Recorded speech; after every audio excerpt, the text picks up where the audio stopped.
Mon frère a ouvert la porte juste assez pour bloquer le couloir. Derrière lui, je pouvais voir les ballons, le gâteau et mon père qui riait avec tous les autres. « Tu as volé jusqu'ici pour rien », a-t-il dit. Ce soir, c'est seulement la famille. Je suis parti sans dire un mot. 23 minutes plus tard, papa m'a envoyé un message par erreur, incroyable. Elle pensait vraiment qu'elle était la bienvenue. Bonjour à tous, je m'appelle Anna Mercé. J'ai 33 ans. J'ai volé 6 heures à travers une tempête pour l'anniversaire de mon père. Je me suis présenté à la porte de mes parents avec un cadeau dans mon bagage à main et de la pluie dans les cheveux. Et mon frère a ouvert la porte juste assez pour bloquer le couloir et m'a dit que j'avais volé tout ce chemin pour rien. Derrière lui, je pouvais tout voir. C'est cette partie qui a fait mal en premier. Pas les mots, la vue. Des ballons dorés attachés à l'escalier. Un gâteau au chocolat sur la table à manger avec des bougies attendant d'être allumées. Le beau cristal de ma mère accrochant la lumière chaude. Ma tante riant près de la cheminée. Mon cousin tenant son téléphone pour prendre une vidéo.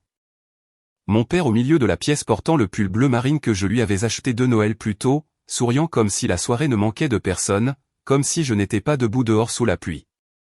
Mon frère Caleb gardait une main sur le bord de la porte. Ni ouverte, ni fermée, juste assez d'espace pour me laisser voir ce dont j'avais été exclu. Anna, a-t-il dit, comme si j'étais un colis livré à la mauvaise adresse. Je tenais encore le sac cadeau de papa. Le papier de soie était devenu mou à cause de la tempête. Ma valise était à côté de moi sur le porche, une roue coincée dans une petite flaque. J'étais réveillé depuis 4.00 ce matin-là, retardé 2 fois, redirigé 1 fois, et j'avais passé la dernière heure dans un covoiturage, rampant à travers des rues inondées parce que je voulais faire une surprise à mon père pour son 60e anniversaire. J'avais imaginé son visage. C'était la partie la plus stupide. Dans l'avion, alors que les turbulences secouaient la cabine et que la femme à côté de moi priait à voix basse, je n'arrêtais pas d'imaginer papa ouvrant la porte, son sourire choqué. Maman mettant ses 2 mains sur sa bouche. Caleb levant les yeux au ciel mais secrètement content que je sois venu. Tout le monde disant, tu as réussi. J'aurais dû être plus lucide. Les familles comme la mienne ne récompensent pas les efforts de la fille qu'elles ont entraînée à courir après la pièce. Elles déplacent simplement la pièce. Caleb a regardé ma valise. Tu n'as pas compris l'allusion? J'ai cligné des yeux. Quelle allusion? Il a eu un petit rire. Pas fort, pas assez cruel pour les témoins, juste assez calme pour être privé et lâche. C'est seulement la famille ce soir. Pendant une seconde, j'ai cru avoir mal compris. J'ai regardé au-delà de lui à nouveau. La sœur de ma grand-mère était là. La meilleure amie de ma mère était là. Le copain de golf de papa était là, tenant un verre sous un ballon qui disait « meilleur papa du monde ». Seulement la famille. L'expression était si paresseuse qu'elle s'effondrait presque sous son propre mensonge. Je suis de la famille, ai-je dit. Le visage de Caleb a légèrement changé. Pas de la culpabilité, de l'irritation, comme si je le faisais travailler trop dur pour garder la porte fermée. Ne fais pas ça, a-t-il dit. De l'intérieur, quelqu'un a appelé, qui est-ce? Caleb a tourné la tête à moitié. Personne. Personne. Ce mot est entré en moi doucement. Je pense que les pires blessures font cela. Elles n'explosent pas. Elles s'assoient quelque part à l'intérieur de vous et commencent à se déballer. Puis j'ai entendu ma mère. Caleb, ferme la porte. Ton père est sur le point de couper le gâteau. Elle savait. Bien sûr qu'elle savait. La porte avait un panneau en verre dépoli à côté. À travers le flou, j'ai vu sa silhouette bouger dans le couloir. Elle n'est pas venue à la porte. Elle n'a pas dit mon nom. Elle n'a pas feint la surprise. Elle a simplement attendu que mon frère finisse de m'effacer de la soirée. J'ai regardé Caleb. Papa sait que je suis là. Ses yeux se sont détournés. Voilà. La réponse. Mon père savait que sa fille aînée avait traversé le pays en volant à travers une tempête et se tenait devant sa fête d'anniversaire, et il est resté près du gâteau. Caleb a baissé la voix. Écoute, cette soirée est censée être simple. Tu rends toujours les choses lourdes. Lourdes? C'était ainsi qu'ils appelaient la vérité quand elle interrompait le confort. Je n'étais pas venu pour me disputer. Je n'étais pas venu pour exiger quoi que ce soit. J'avais apporté un cadeau, une carte manuscrite et le genre d'espoir qu'une femme adulte aurait dû abandonner des années plus tôt. Qu'est-ce que j'ai fait, ai-je demandé. La question est sortie plus petite que je ne le voulais. Caleb a soupiré. Anna. Juste mon nom. Comme si cela expliquait le crime. Derrière lui, papa a ri.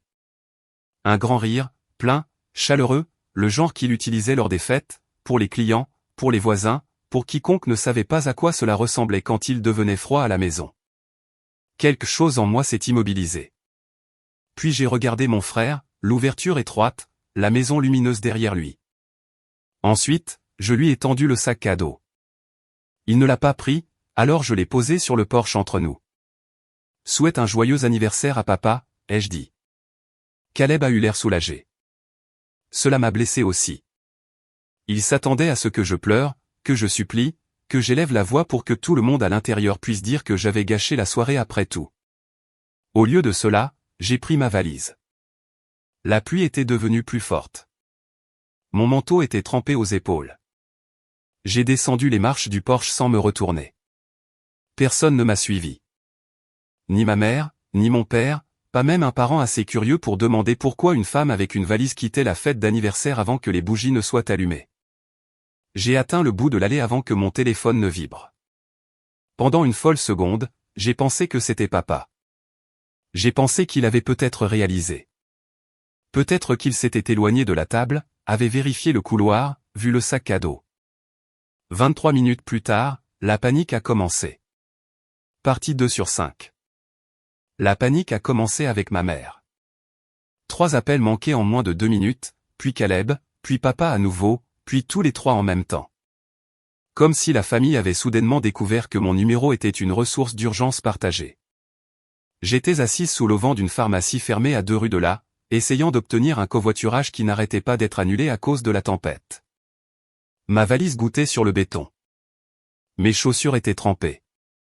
Mes cheveux étaient passés de soigneusement coiffés pour l'anniversaire de papa à ceux d'une femme récemment expulsée d'un désastre émotionnel. J'ai regardé le téléphone vibrer dans ma main et je n'ai presque rien ressenti. Cela m'a un peu fait peur. Non pas parce que je voulais pleurer, parce que je ne le voulais pas. Pendant des années, mes parents ont survécu à leur pire comportement en comptant sur ma réaction. Si je pleurais, j'étais trop sensible. Si je me disputais, je gâchais la soirée. Si je l'avalais, ils pouvaient dire que la soirée était charmante et publier des photos après. Mais cette nuit-là, quelque chose en moi était devenu assez froid pour arrêter de les nourrir. Ma mère a finalement envoyé un message, « Où es-tu » Puis un autre. « Ton père a envoyé cela par erreur. » Puis Caleb, « Arrête d'être enfantine et reviens. » Et puis papa, « J'ai besoin de te parler. Appelle-moi maintenant. » J'ai fixé ce dernier message le plus longtemps. Besoin. Pas « Je suis désolé. » Pas « Ce que Caleb a fait était mal. » Pas « J'aurais dû venir à la porte. » Besoin. C'était ma place dans la famille à chaque fois. Nécessaire quand j'étais utile, invisible quand j'étais humaine. Un SUV noir s'est finalement arrêté.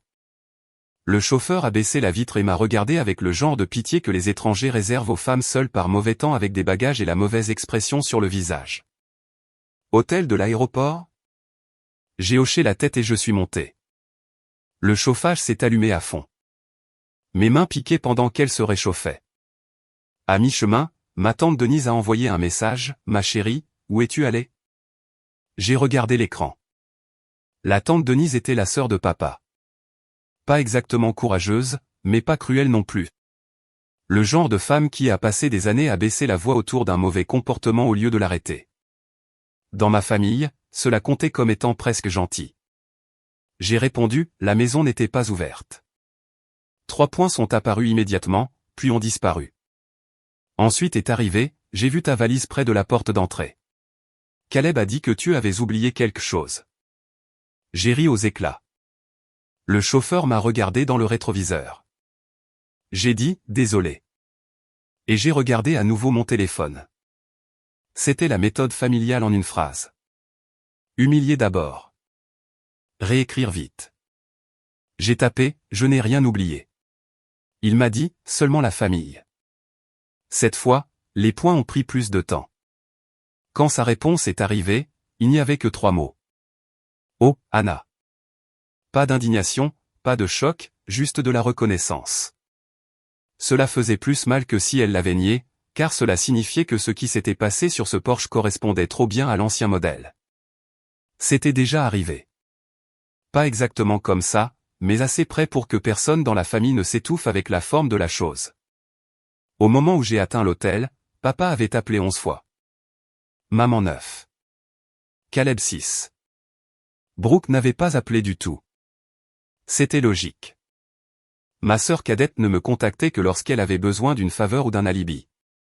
Caleb recevait l'attention. Brooke recevait la douceur. Et moi, je faisais le travail de conciergerie émotionnelle qui gardait la soirée de tous les autres propres. À la réception, pendant que l'employé cherchait ma réservation, mon téléphone a encore vibré. Papa. Je l'ai laissé sonner. Puis un autre message est arrivé. C'est ridicule. Les gens posent des questions. Les gens. Voilà. Pas je te veux ici. Pas je t'ai maltraité. Pas ta mère et ton frère avaient tort. Les gens posaient des questions. Alors maintenant, ça comptait.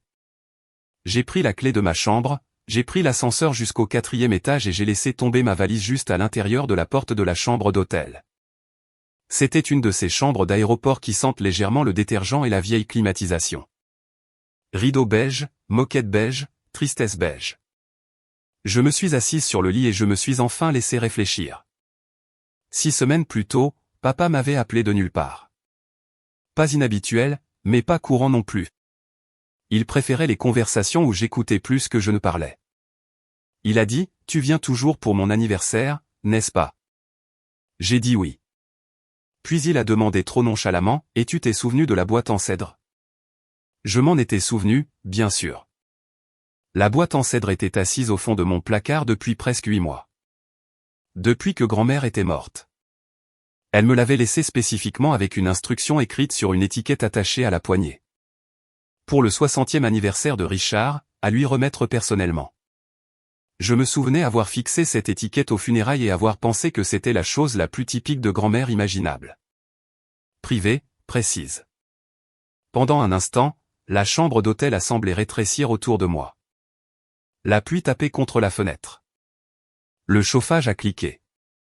Mon téléphone n'arrêtait pas de s'allumer sur le lit comme un signal d'avertissement d'une autre vie. Papa a appelé à nouveau, puis maman. Puis Caleb. Je n'ai pas répondu. J'ai posé la boîte en cèdre sur le petit bureau et je l'ai regardée. Grand-mère n'avait pas écrit « Donne ça à ton père ». Elle avait écrit « À lui remettre personnellement ». Et maintenant, je comprenais pourquoi elle voulait que je sois là. Non pas parce que papa méritait un cadeau d'anniversaire de ma part. Parce que le cadeau était un test et qu'il l'avait échoué avant même que les bougies ne soient allumées. Ma mère a encore envoyé un message, « Anna, ce n'est pas le moment de punir ton père. » J'ai presque souri. Punir? C'était comme ça qu'ils appelaient ça. Chaque fois que j'arrêtais d'absorber les conséquences qui leur appartenaient, un deuxième message apparaissait. S'il te plaît, reviens. Les gens attendent. Les gens, encore. Pas, ton père est désolé. Pas, Caleb n'aurait pas dû faire ça. Pas, nous aurions dû ouvrir la porte. Les gens attendent. J'ai pris la boîte en cèdre et je l'ai retournée dans mes mains. Il y avait une petite serrure en laiton sur le devant, mais pas de clé. Du moins, pas visible. Grand-mère avait toujours détesté les cachettes évidentes. Quand j'étais petite, elle cachait des clés de maison de rechange dans des tringles à rideaux creuses, de l'argent d'urgence derrière des recettes encadrées, des cartes d'anniversaire et de vieux livres de cuisine parce que, disait-elle, les gens qui attrapent vite regardent rarement attentivement. J'ai passé mes doigts le long du fond de la boîte. Elle était là, une fine bande de ruban adhésif. En dessous, une petite clé plate. Je l'ai décollée. Mes mains étaient stables, ce qui m'a surprise. La serrure s'est ouverte doucement avec un clic. À l'intérieur, ce n'était pas une montre, ni de vieux boutons de manchette. Pas le genre de chose sentimentale d'anniversaire à laquelle je m'étais attendu. À l'intérieur se trouvait une lettre pliée, une clé USB, une petite pile de photos imprimées et une copie d'un vieil acte de propriété avec le nom de ma grand-mère en haut. Ma bouche est devenue sèche. La première photo montrait mon père debout à côté de grand-mère sur le porche de son chalet au bord du lac des années plus tôt, souriant avec une main sur la balustrade. La suivante me montrait à 19 ans en train de peindre cette même balustrade en short coupé et une vieille chemise d'université, les cheveux attachés, de la peinture blanche sur la joue. Je me souvenais de cet été-là. Papa avait dit que le chalet avait besoin de l'aide de la famille. Caleb était trop occupé avec un stage. Brooke avait un voyage à la plage. Maman disait que la chaleur lui donnait des migraines.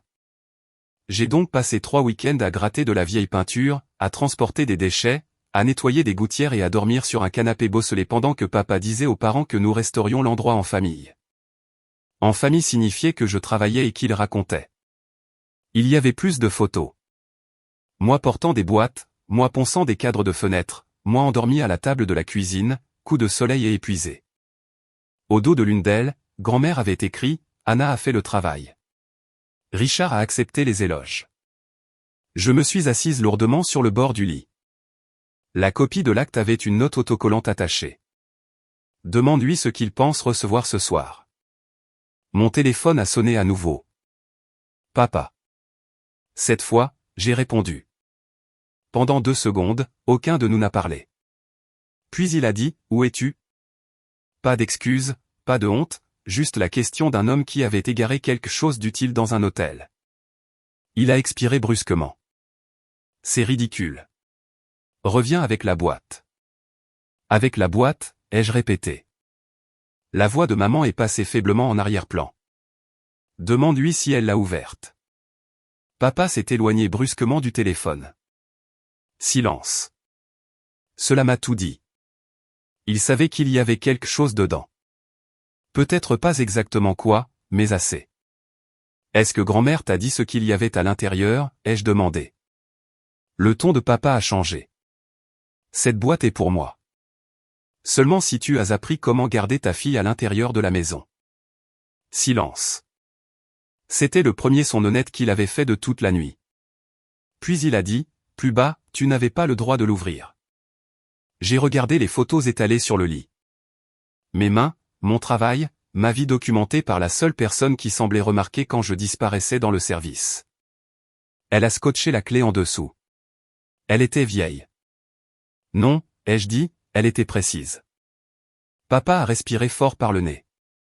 Anna, écoute-moi attentivement. Cette boîte contient des documents familiaux privés. C'est drôle, je pensais que je n'étais pas de la famille ce soir. Il n'a rien dit. Ce silence a fait plus que son message accidentel car maintenant il savait qu'il n'y avait pas de chemin propre pour retrouver son autorité. La voix de Caleb est apparue en arrière-plan. Est-ce qu'elle vient ou pas? Papa a mal couvert le téléphone. Elle l'a ouverte. Quelqu'un a halté. Peut-être maman. Puis papa est revenu. Tu dois retourner ici immédiatement. Pourquoi? Parce que le toast ne peut pas avoir lieu sans cela. Voilà. Pas la fête, pas l'anniversaire, le toast.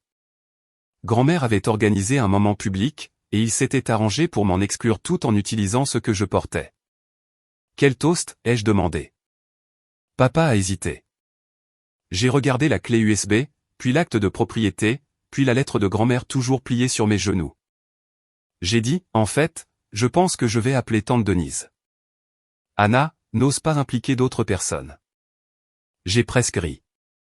Il y a 30 personnes dans ton salon. C'est différent. Non, ai-je dit. Ce sont des témoins. J'ai raccroché. Mes mains tremblaient. Puis, pas par peur, exactement. Par la force étrange de refuser enfin le scénario, j'ai appelé tante Denise. Elle a répondu à la première sonnerie. Si Richard laisse Anna rester devant sa porte, ne lui donnez pas le chalet. J'ai arrêté de respirer. Tante Denise a dit, Anna. J'ai lu la ligne suivante en silence. S'il n'a rien appris à 60 ans, alors la maison va à la seule personne qui a continué à se présenter sans y être invitée. Mon téléphone a vibré avec un autre message de papa. Dernière chance. Apporte la boîte maintenant. J'ai regardé la lettre de grand-mère, puis la pluie glissant le long de la fenêtre de l'hôtel. Ensuite, j'ai dit à tante Denise, mets-moi sur haut-parleur quand ils commenceront le toast. Partie 4 sur 5. Tante Denise n'a pas répondu tout de suite.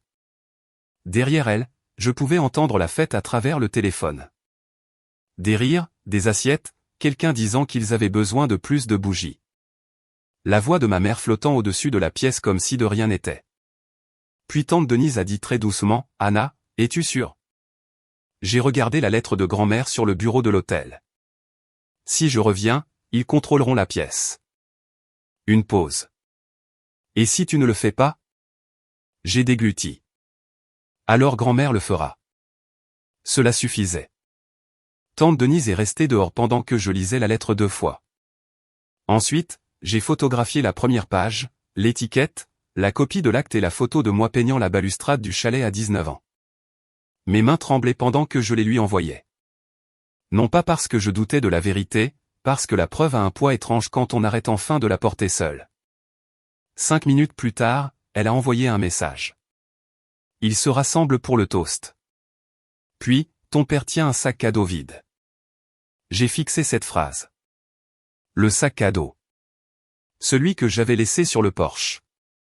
Bien sûr, il l'avait rentré à l'intérieur. Bien sûr, il avait transformé même mon rejet en accessoire. Tante Denise a appelé. J'ai répondu sans parler. Au début, tout ce que j'ai entendu, c'était la pièce. La voix de fête de mon père. Chaleureuse, polie, pleine de charme. Il ne la gaspillait jamais sur des portes fermées.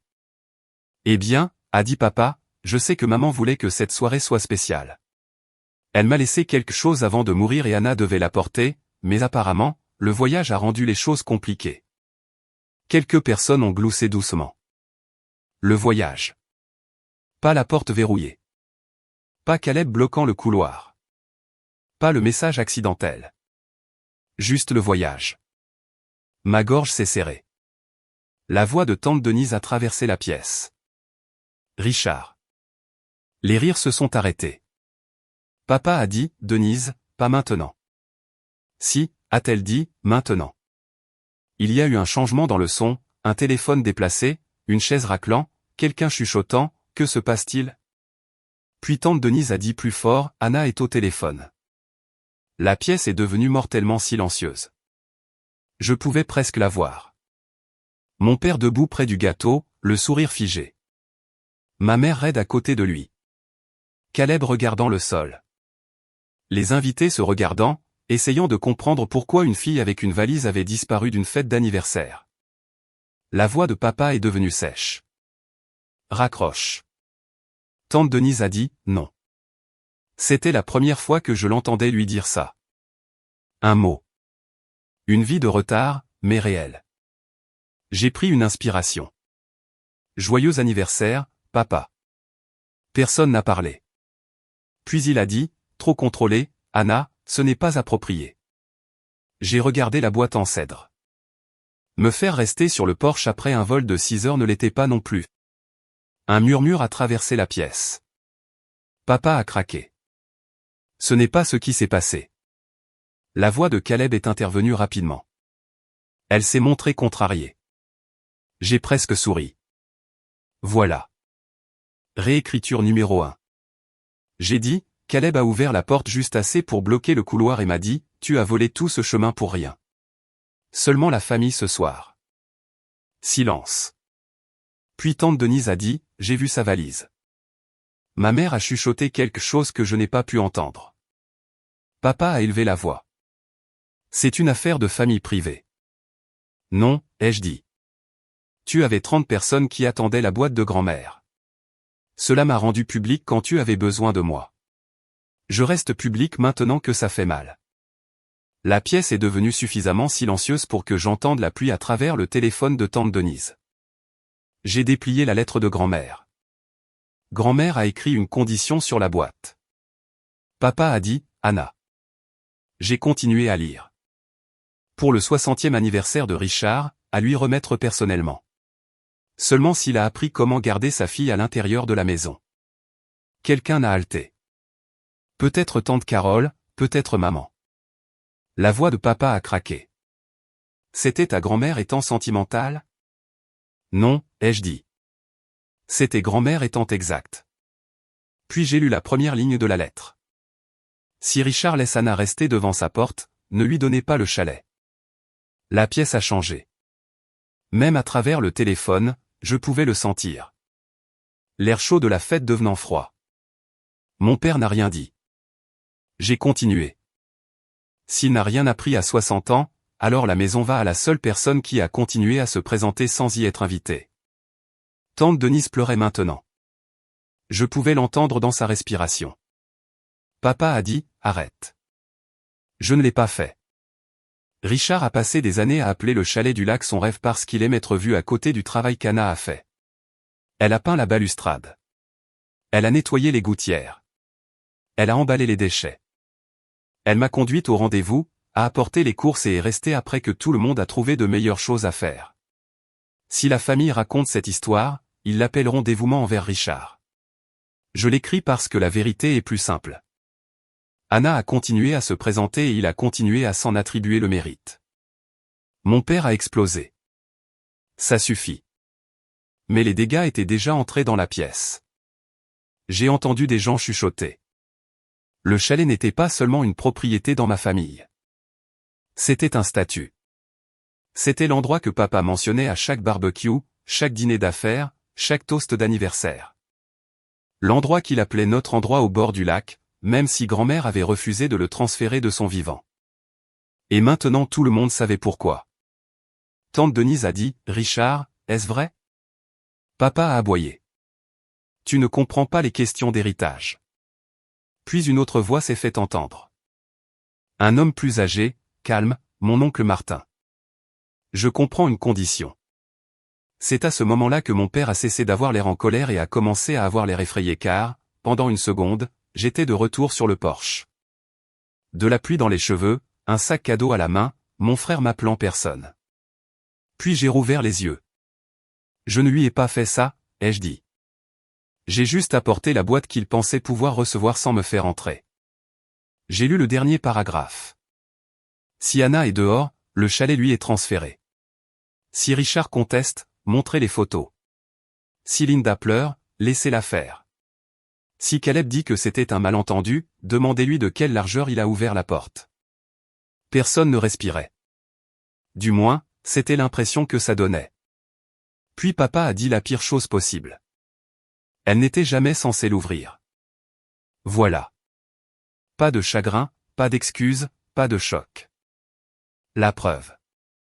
La pièce l'a entendu aussi. Tante Denise a chuchoté, Richard. Papa a essayé de se rattraper. Je veux dire, non. Oncle Martin a dit, tu voulais dire exactement cela.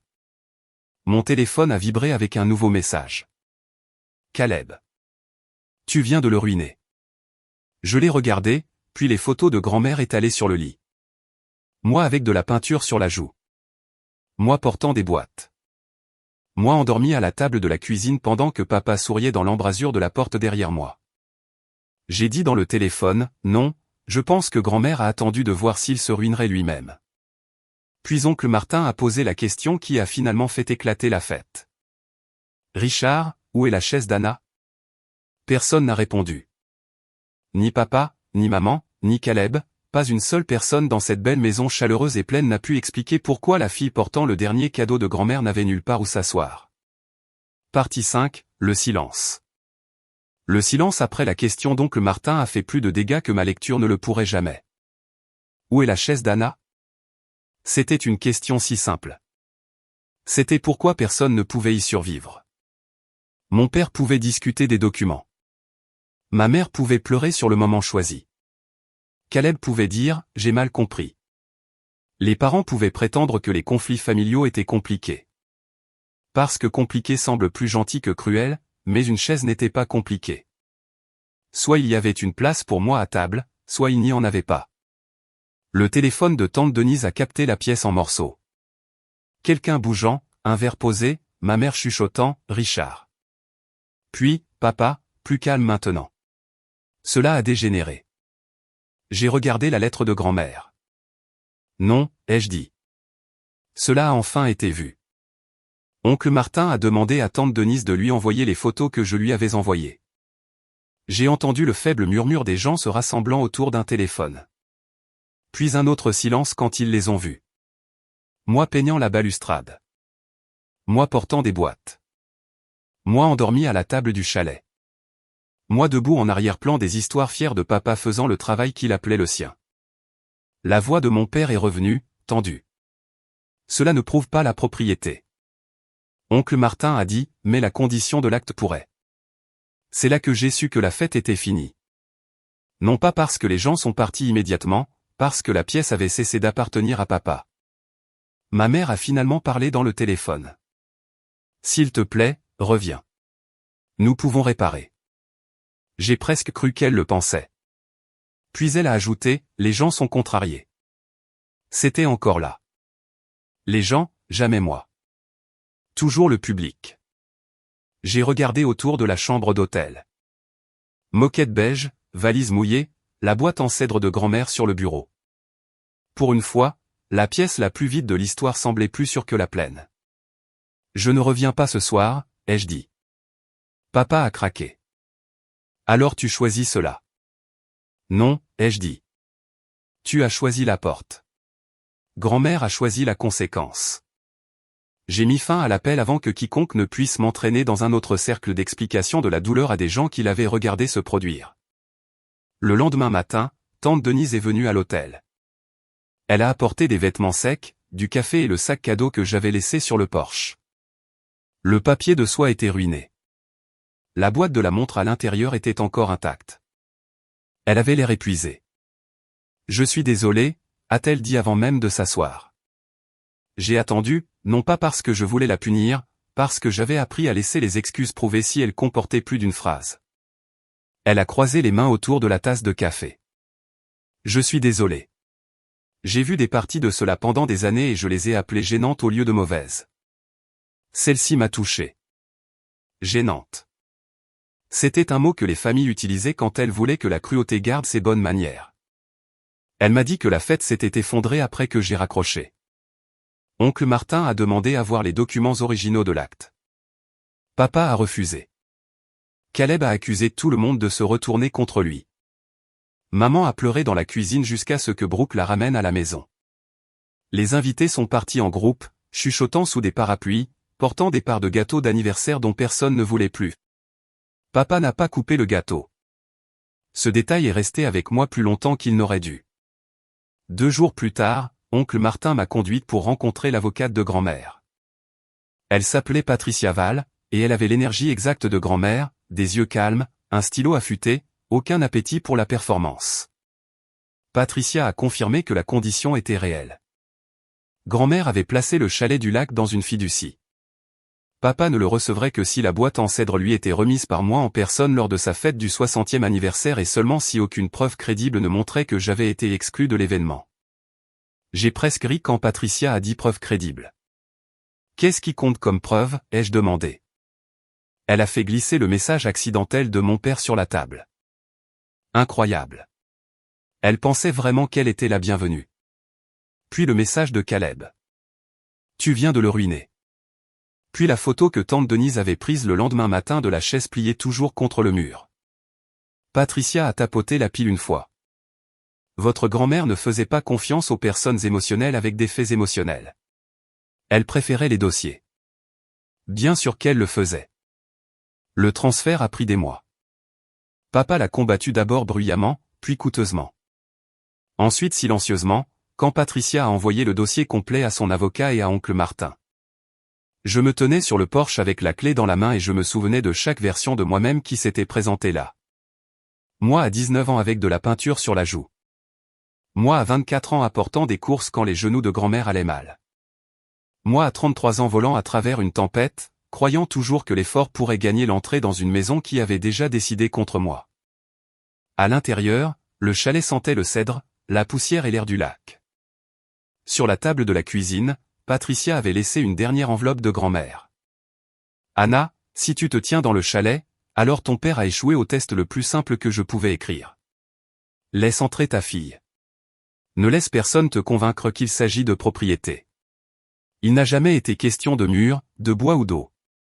Il s'agissait de savoir si un homme pouvait reconnaître l'enfant qui continuait d'arriver pour lui-même après qu'il lui a appris qu'elle pourrait ne pas être la bienvenue. S'il ne le pouvait pas, alors la maison appartient à celle qui a compris ce que se présenter coûte. Je suis resté assise à cette table pendant longtemps. Ensuite, j'ai ouvert chaque rideau. Des mois ont passé. Papa a envoyé une lettre par le biais de son avocat qualifiant la condition de grand-mère de vindicative. Patricia en a renvoyé une sans aucune émotion. La fiducie n'est pas d'accord. Caleb a envoyé un message une fois, « Tu as obtenu ce que tu voulais ». J'ai répondu, « Non, j'ai obtenu ce que grand-mère protégeait ». Ensuite, je l'ai bloqué. Ma mère a appelé le jour de mon anniversaire. J'ai laissé aller sur la messagerie vocale. Elle a pleuré, a dit que je lui manquais, a dit que la famille s'était égarée et a demandé si nous pouvions recommencer. Peut-être qu'un jour je répondrai à cette question. Mais recommencer ne signifie pas repasser par la même porte et prétendre qu'elle a toujours été ouverte. Tante Denise visite le chalet maintenant. Oncle Martin aussi. Brooke est venu une fois et s'est tenu sur le porche pendant 10 minutes avant de dire « J'aurais dû sortir ce soir-là ». Oui, ai-je dit. Elle a hoché la tête. Pas de défense. C'était tout ce dont j'avais besoin d'elle à ce moment-là. L'année suivante, pour le 61e anniversaire de papa, je n'ai volé nulle part. Je suis resté au lac. J'ai peint la balustrade en bleu. Non pas parce que grand-mère aimait le bleu. Elle n'aimait pas. Elle disait que le bleu donnait aux maisons l'air de trop essayer d'être charmante. Je l'ai peinte en bleu parce que je voulais qu'une chose dans ce chalet soit choisie par moi. Au coucher du soleil, je me suis assise sur le porche avec du thé, j'ai regardé le lac devenir argenté et j'ai pensé à la fête d'anniversaire pour laquelle j'avais traversé une tempête. Les ballons, le gâteau, mon père riant à l'intérieur, mon frère bloquant le couloir, ce message accidentel brillant sous un lampadaire. Pendant longtemps, j'ai pensé qu'être exclu signifiait que j'avais échoué à devenir assez digne d'être aimé. Maintenant, je comprends quelque chose de plus simple. Une porte verrouillée en dit plus sur la personne qui la tient que sur la personne qui se tient dehors. Et grand-mère, dans sa dernière gentillesse impitoyable, s'est assurée que si mon père me laissait sous la pluie une fois de plus, il ne pourrait pas garder la maison que j'avais passé des années à l'aider à prétendre qu'il méritait. Merci d'être ici. Si vous étiez à la place d'Anna, seriez-vous retourné à la fête avec la boîte en cèdre? Ou auriez-vous laissé la condition de grand-mère parler d'elle-même? Et si votre famille vous avait fait voler à travers une tempête juste pour vous laisser dehors, essaieriez-vous un jour cette porte à nouveau? Dites-le moi dans les commentaires. Et si cette histoire vous a marqué, s'il vous plaît aimez la vidéo et abonnez-vous à la chaîne.